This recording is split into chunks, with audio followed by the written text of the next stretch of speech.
Urmăriți în direct cum scoate Andy un pește, domnule. Nu Andy, asta. Andy, Edi. Dă-le să te vedem la față așa. Aha, ăla-i? Aude vorba cum stă îndoit. Tăi mama lui, dar de când îl așteptăm. Mărișor? Aha. Hai când s-a dus în Burian. Ia-l încet, că ai un cârlig. Trebuie să-l scoți de acolo. Tragi încet, tragi încet, tragi încet, tragi încet. Uite, uite cum îl trage. Extraordinar. Ce pești sunt aici, domnule? Monștri?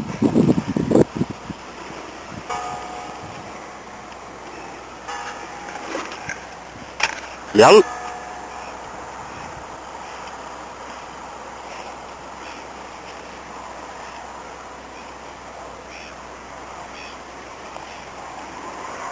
Băgame! Băgame! Am zis pescarilor surzi din România.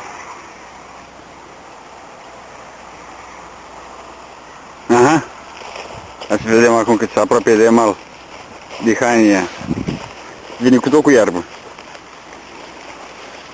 Pe cameraman aici. Ia să vedem în apă acum. Aha. Oho, frumos. Frumos. A luat-o pe a mea. Încearcă poate nu.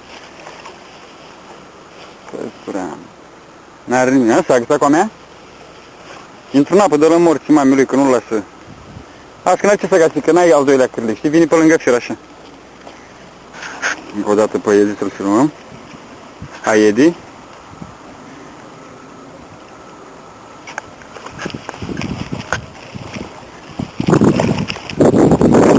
Intru în apă, la normal lui.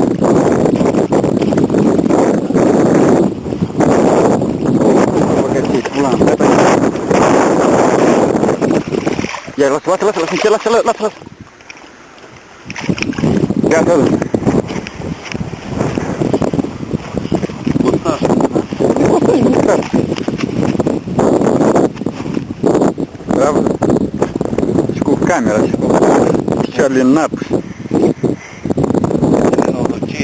Așa, da? Frumos, frumos.